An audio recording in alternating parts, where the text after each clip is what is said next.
तो बात उस समय की है जब स्वामी विवेकानंद अपने लोकप्रिय शिकागो धर्म सम्मेलन के भाषण के बाद भारत वापस आ गए थे। अब उनकी चर्चा विश्व के हर देश में हो रही थी। सब लोग उन्हें जानने लगे थे। स्वामी जी भारत वापस आकर अपने स्वभाव अनुरूप भ्रमण कर रहे थे।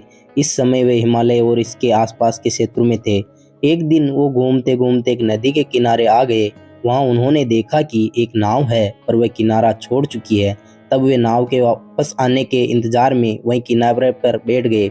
एक साधु वहां से गुजर रहा था। साधु ने स्वामी जी को वहां अकेला बैठा देखा तो वह स्वामी जी के पास गया और उनसे पूछा, तुम यहाँ क्यों बैठे हो? स्वामी जी ने जवाब दिया, मैं यहाँ नाव का इंतजार कर रहा हूँ। साधु ने फिर पूछा, तुम्हारा नाम क्या है? स्वामी जी ने कहा, मैं विवेकानंद हूँ। साधु ने स्वामी जी का मजाक उड़ाते हुए उनसे कहा, अच्छा तो तुम वो विख्यात विवेकानंद हो जिसको लगता है कि विदेश में जाकर भाषण दे देने से तुम बहुत बड़े महात्मा साधु बन सकते हो? स्वामी जी ने साधु को कोई जवाब नहीं दिया। फिर साधु ने बहुत ही घमंड के साथ नदी के पानी के ऊपर चलकर अपनी शक्ति का प्रदर्शन किया।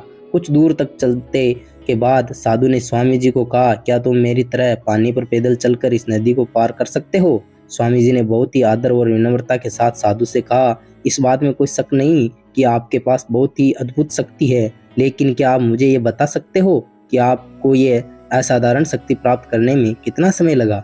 बहुत ही अभिमान के साथ साधु ने जवाब दिया, ये बहुत ही कठिन कार्य था। मैंने 20 सालों की कठिन तपस्या और साधना के बाद ये महान शक्ति प्राप्त की है। साधु का ये बताने का अंदाज बहुत ही अहंकार भरा था। ये देखकर स्वामी जी बहुत ही शांत स्वर में बोले, आपने अपनी जिंदगी के 20 साल ऐसी विद्या को सीखने में बर्बाद कर दिए जो काम एक नाव 5 मिनट में कर सकती है। आप ये 20 साल निर्धन बेसहारा गरीबों की सेवा में लगा सकते थे या अपने ज्ञान और शक्ति का प्रयोग देश और देशवासियों की प्रगति में लगा सकते थे, परंतु आपने अपने 20 साल सिर्फ 5 मिनट बचाने के लिए व्यर्थ कर दिए थे। कोई बुद्धिमानी नहीं है। साधु सिर झुकाए खड़े रह गए और स्वामी जी नाव में बैठकर नदी के दूसरे किनारे चले गए। इस प्रकार इस कहानी ने हमें बताया कि ज्ञान और शक्ति का सही प्रयोग आवश्यक है। किसी शक्ति को प्राप्त करके यदि हम उस पर घमंड करते हैं तो ये मूर्खता है। शक्ति का सही जगह पर सही इस्तेमाल करना ही वास्तविकता में बुद्धिमानी है। दोस्तों, ये कहानी कैसी लगी हमें कमेंट करके ज़रूर बताइए और चैनल को सब्सक्राइब ज़रूर करें।